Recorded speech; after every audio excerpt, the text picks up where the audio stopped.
Massive empty cities that China is building in the last few years. Sprawling over thousands of square feet, these megacities have the potential to be a home to millions of people, but in reality, there are hardly any people living in them.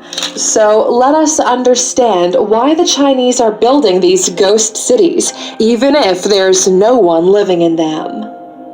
Introduction. We're all aware that ever since the history of humankind, cities are normally built around an abundance of resources, like clean drinking water, or considering the modern times, the availability of opportunities, like mega manufacturing sites or technology hubs, which create jobs. But China seems to have been playing by a different set of rules when it comes to building new cities.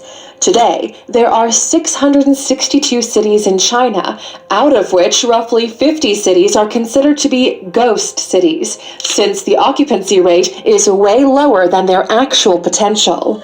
These cities are estimated to have empty properties in order of 64 million, whereas the total population of China is 1.42 billion. The past. One might think that these ghost cities are a recent Chinese phenomenon, but if we take a look at China's infrastructural development in the last few decades, it turns out to be a proven strategy for urbanization. Cities like Shenzhen and Pudong, which were considered ghost cities a few years back, are now thriving and have become profit centers for China.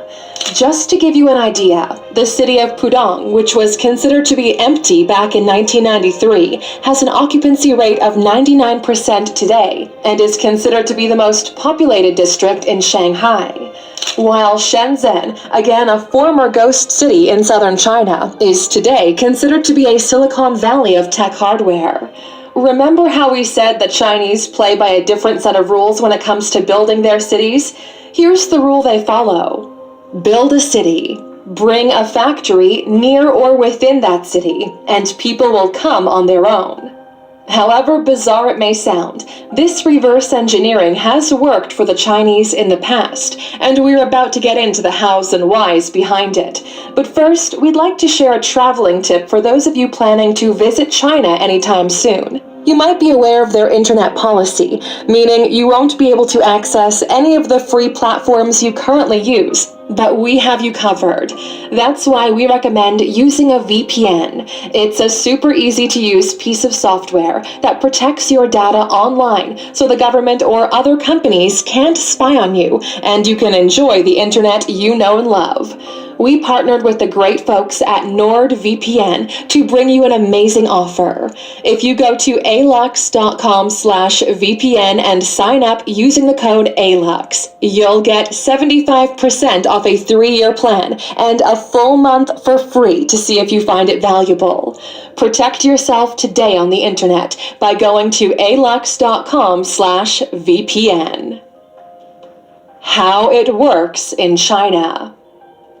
You might be wondering, why would the Chinese people abandon their native homes and move to these empty cities? But in the past, government initiatives like providing subsidized transport facilities, lowering the rent rates, and the creation of jobs by influencing big fat manufacturers to set up a factory within the ghost city have helped